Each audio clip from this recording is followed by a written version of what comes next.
There are many elements or stages in conflict resolution. Let's go through each of these steps one by one and then look at the best phrases that we can use in each of these steps along the process of resolving conflict. So I'd like you first to just put yourself in the situation in your mind that you have had some kind of argument or fight with a person close to you. This could be a family member, a friend, or a romantic partner. Now, think what you would usually do, which step you would take first when wanting to resolve this conflict. So typically, people would first start out by expressing their feelings. This is the most important way to start communicating towards conflict resolution, because we need to share what hurt us, why we started the fight in the first place, or what really triggered this kind of conflict or this argument. So some phrases that we can use in expressing our feelings are, my main concern is that you never communicate with me. Or, what worries me is that you don't communicate your true feelings. Or, the biggest problem is that you bottle up your feelings and don't communicate. You could also say, what hurt me the most was when you walked away and refused to talk to me. Or, I just feel that you don't communicate clearly what you are really feeling.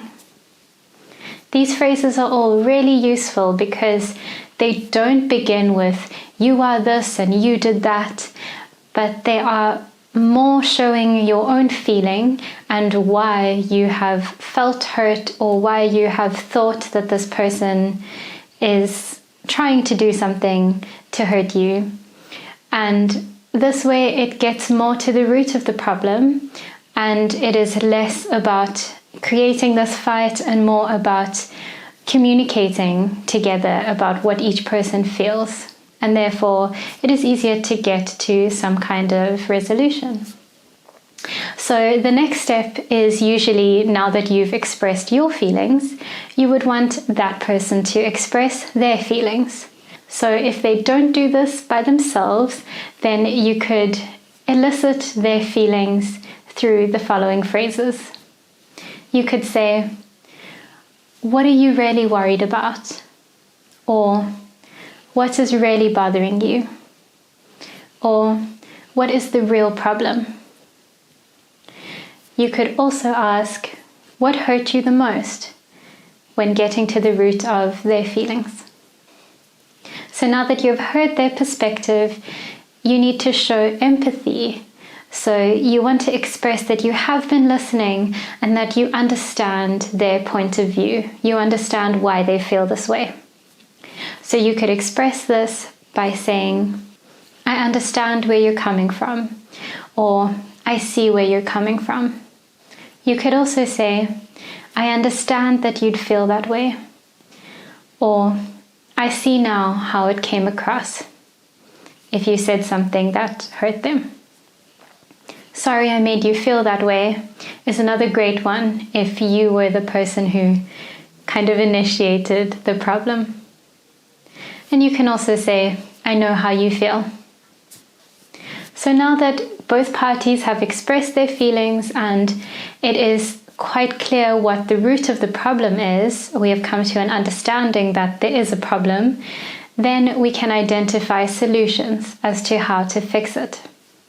So some phrases we could use here are, what do you suggest we do to fix it? Or, how do you think we should deal with this? You could also ask, what's the best approach, do you think? Or, what's your solution? If you were more the cause of the problem and you are acknowledging this, then you could ask, how can I make it up to you? If the other person was more of the core of the problem, then you can make suggestions to them how they can make it up to you by saying something like, it might be worth taking some more time for yourself to work through your emotions. Or, one thing you could do is speak to me every day about how you're really feeling. Once solutions have been raised, then we can show that we accept these solutions by saying, yes, that's a good idea. Or, I agree with that. Or, yes, that would be very helpful. In a more professional or less personal conflict resolution situation, we could use a phrase like, I think that is the right approach to take. Or, I think we can move forward with that. Now, maybe someone has presented solutions or suggestions and you don't really agree with them. You could reject these suggestions by saying, I'm not sure that would work. Or, I don't think that's the best way to resolve this. Or, I don't think that would do much good. Alright, so now after you have come up with solutions and found some that you do agree on, you should both be satisfied in moving forward and putting whatever fight or conflict you had behind you. So hopefully all of these steps have been logical and have shown a very easy way to use phrases that will lead you to a point of conflict resolution.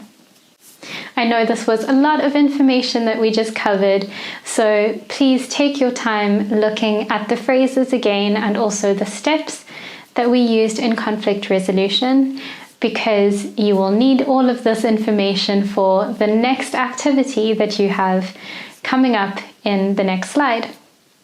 So do take these down, and once you're comfortable, move to the activity, and then I will see you once you're done.